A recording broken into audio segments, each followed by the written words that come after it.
It's time for the review of Shoujo Lyrical Nanoha StrikerS. Like, comment, and subscribe to join the anime family. Set 10 years after Mahou Shoujo Lyrical Nanoha A, Nanoha, Fate, Hayate, and the rest of the crew are now working full-time in the Time-Space Administrative Bureau. Nanoha is a combat instructor, Fate is a special investigator, and Hayate is a commanding officer. They must unite once again to save the dimension, introducing new characters as well. Subaru, Tina, Kero, Ero, stand by, ready, and set up. This anime has a prequel, sequel, and other dramas, movies, and also Bibio Strike as well. This anime has about 26 episodes. It premiered April 2nd, 2007 to September 24th, 2007. Based off an original series, it is action, comedy, drama. Theme is superpowers. Each episode is 25 minutes per episode and rated PG-13. Now let's get started into the review. What I really like about this anime is that it's part of an original prequel series, as I mentioned, stated in the summary. Mahou Shoujo Lyrical Nanoha falls under the magical genre. It's literally in the title and in the audience within itself. I feel like to get a little background story, you have to go back to the first season, which was originally created drawn towards the cinema audience, small little girls, Lolita, you get it.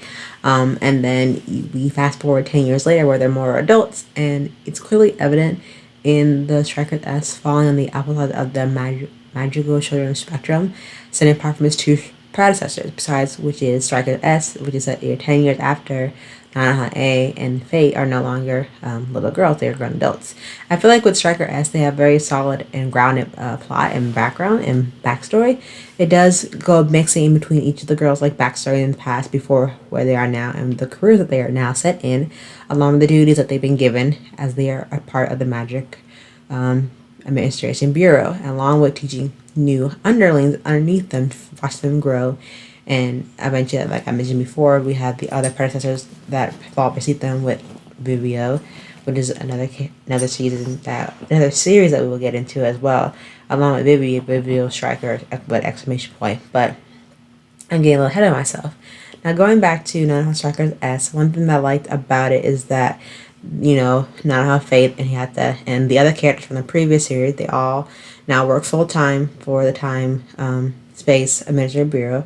You meet two new characters. You meet Subaru and Tia. They are two mages who Nanoha has trained, and they're trying to rank up as mages. And then we have two more characters, Ero and Kero. Nanoha, Fate, and Hayate must train these four mages to work together and save the world from the new enemies. The story is not long than the original, and if you ask me, Nanoha S has made things more different than the other Mandan series. I feel like what makes it more different is that there is more military and political parts of the story that makes a difference, because before, in the original, they really didn't touch that base on it because they're girls, Nanoha, and especially Nanoha in general, she was just getting introduced to the magical side of things and really didn't know it actually existed, though she had a fateful encounter one day, and that kind of leads to more of the backstory for another story for another day. If you haven't seen the original, I totally recommend going and watching it. I think overall my love for this series, because I've watched all of these series, all the series are combined to where it is now, and I think overall the story is really well. It progresses really well. It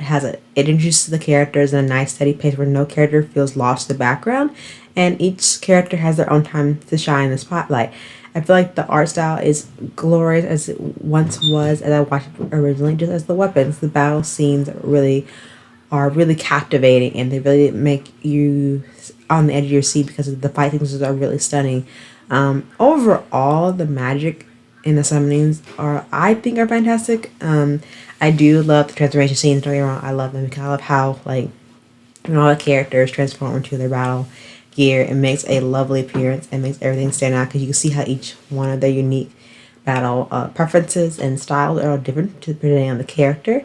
I love the opening songs to Nanoha Striker. The opening and sound are lovely. The voice actors do a stunning job of bringing their characters to life, especially if you watch Nanoha A from the original series.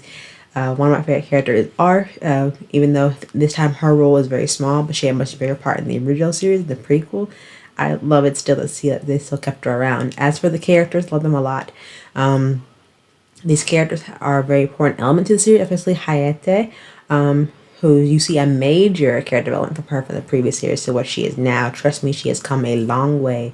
If you know what I'm talking about, then you know, then you were the true OG fans if you know what happened in the original series. I feel like overall the characters that we're still introduced to, especially Tina and Subaru, these two new characters, you'll see a lot of growth for them previous season, and you kind of see what their mental states go through the capacity to train and become mages, and then when certain characters finally are put in a very emotional situation between other characters, especially the antagonists. And I just say all the other scenes just like, they'll bring you tears, they'll make you laugh, they'll make you cry, they'll make you root for the character or the villain, depending on what side that you pick. To the very end, I really do love watching Nanoha Strikers S, and I never get bored of it. And I also, delve into the other seasons as well. But like, I feel like Nanoha Strikers has a very special place in my heart because it just tugs the heartstring like no other manga like series has done before. But definitely go check out Nanoha Strikers for yourself. Let me know what you think, and let me know in the comment section if you've seen the other ones as well. But I think the one thing that gets me all the time is like besides like the transformation scene and the battle sequences that happen in every other episode, I feel like watching these characters, especially the new characters, like train alongside the original trio of Nanoha I think shows how much they have grown into their own unique individual person and how they've learn what to do, what not to do when training the underlings before them. And I think it's a good way to show how much of these characters have grown and come really out of their shell since they first started getting magic into themselves, and like how they've studied and trained. And I think overall that's a good way to track character development over a 26 episode series as this one itself, because it's just how all these new characters grow with the old characters, how the original characters are still growing alongside with them. I think that's the most important part of this series, which I really love a lot, and I can't wait to see if they do to bring more to this franchise. But if not, the way it ended perfectly with this franchise, and there are more seasons to watch. So don't worry if you haven't started watching it or have started watching and want to watch the rest of them, because each season after Non-Starter gets better and better. I can guarantee you that. But definitely thank you for tuning into this anime review, and hope to see y'all next time. Until then, bye!